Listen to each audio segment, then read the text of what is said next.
from way downtown. It's Miller time.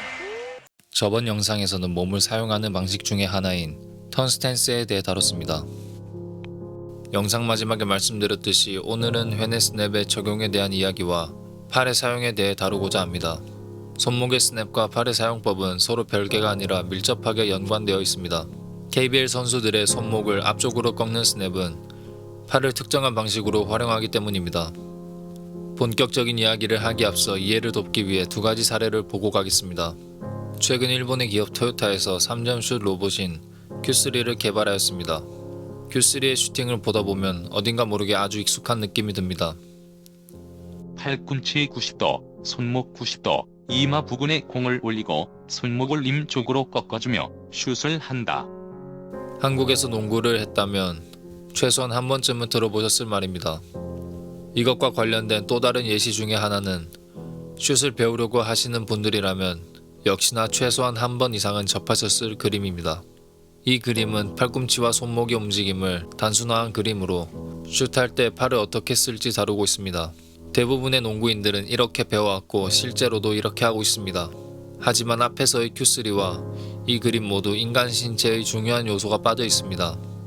보시는 화면은 인간과 Q3의 서 있는 자세입니다. 이 두 화면에는 차이점이 있습니다. Q3의 신체와 앞서 들었던 그림의 전제에는 사람의 팔이 마치 보시는 사진의 로봇처럼 생긴 것을 전제하고 있습니다. 그러한 전제에서 팔의 사용법은 팔꿈치를 단순히 앞이나 위로 미는 동작밖에 나올 수 없으며 손목의 스냅조차 림의 방향으로 꺾어주는 스냅밖에 나올 수 없습니다. 이런 사용법이 나오는 이유는 3차원인 팔을 단순한 2차원으로 단순화했기 때문입니다. 단순화하는 작업에서 중요한 것은 빠지면 안 되는 요소가 빠지지 않았는지를 계속 살피는 것입니다. 이 그림은 단순화하는 과정에서 인간의 팔의 핵심적인 요소를 빠뜨렸다고 볼 수 있습니다. 자연스럽게 서 있는 자세에서의 인간의 팔은 로봇 팔과 비교하면 살짝 안으로 내회전되어 있는 모습입니다. 이 미묘한 팔의 회전 각도를 성완골 후경이라고 합니다. 팔의 하박을 자연스럽게 올렸을 때 손이 몸의 안쪽으로 모이는 것도 이 요소 때문입니다. 이 요소 때문에 우리의 팔꿈치 한쪽 주름은 몸의 수직 앞이 아니라 살짝 안쪽으로 기울어진 방향을 향합니다. 이 사소한 차이에서 오는 결과는 매우 큽니다. 팔의 활용 방식 자체가 달라지기 때문입니다. 우리가 만약 로봇 팔과 같이 팔꿈치 한쪽 주름이 수직 전방을 향한다면 Q3처럼 쏘는 것이 효율적일 겁니다.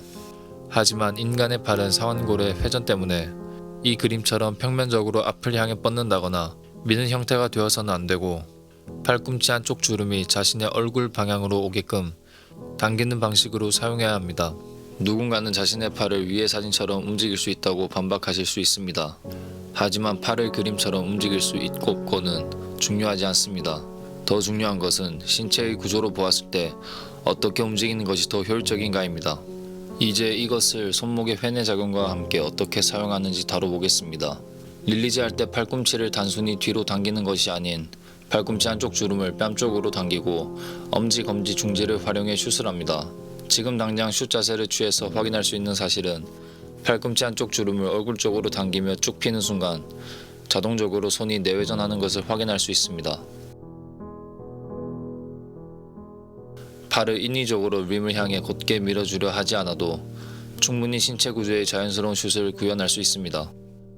오늘의 영상은 여기까지입니다.